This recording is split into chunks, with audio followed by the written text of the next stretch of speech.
Good afternoon, I'm Karlee Schwartzkopf reporting for CTV Sports, joined by Olivia Landis, where the Colorado State Rams fell to the New Mexico Lobos 84-71. Olivia, this was a super intense game, constant fouls, 2 players were ejected from the game, crazy atmosphere. It was definitely a crazy atmosphere. Even there at the end, the New Mexico Lobos head coach did get ejected from the game as well. So the crowd was intense here at Moby Arena. The players were intense. We almost saw a couple fights break out a few times. And, you know, this was not the usual Colorado State team that we've seen so far in the season, and it was a little bit disappointing. Yeah, New Mexico was hungry for a win. They did just lose to Nevada, and that was a super close game for them. So they came in hungry for a win, and they did get the win on all ends of the court tonight. They outscored Colorado State in the three-point, shooting 71% for threes. Colorado State just at 33%. Also outscoring Colorado State inside 32-16. It was kind of a no-brainer. Yeah, and you also have to take a look at the bench. The Lobos did outscore the Rams bench 28-6. However, I think that might play a big role in the fact that the Rams do now have 3 of their key players that are ineligible for the rest of the season. They only have 2 players on the bench right now, so a total of 7 players.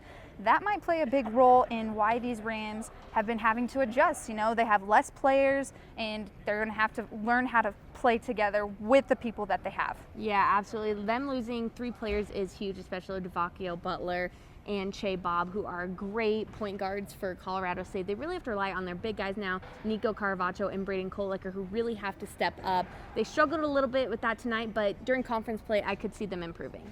And Colorado State did have a few highlights in today's game. Gene Clavel was the player of the game. He scored 22 points, had 6 rebounds. Emmanuel Magbo, 14 points, 8 rebounds. And Prentice Nixon, who we have seen come in hot this entire season, really surprised everyone. He's been one of the star players for the Rams so far, 19 points. So the Rams offense still is making improvements, and they still are, you know, making that effect on the scoreboard. Yeah, definitely. And New Mexico had some great players too. Elijah Brown, 25 points, 9 rebounds, and Tim Williams, 15 points, 8 rebounds.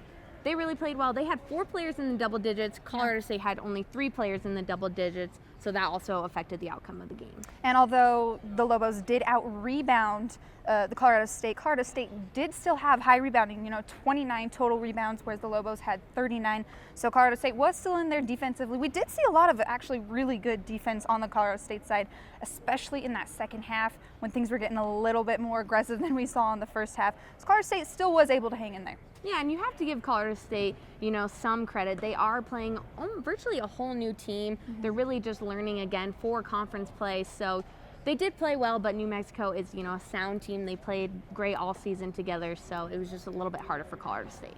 Well, Colorado State now falls 3-2 so far in Mountain West play. That's all the updates we have for you on tonight's game against the Lobos. However, if you go to collegian.com and click on that sports tab, we'll have more updates for you for the rest of the season.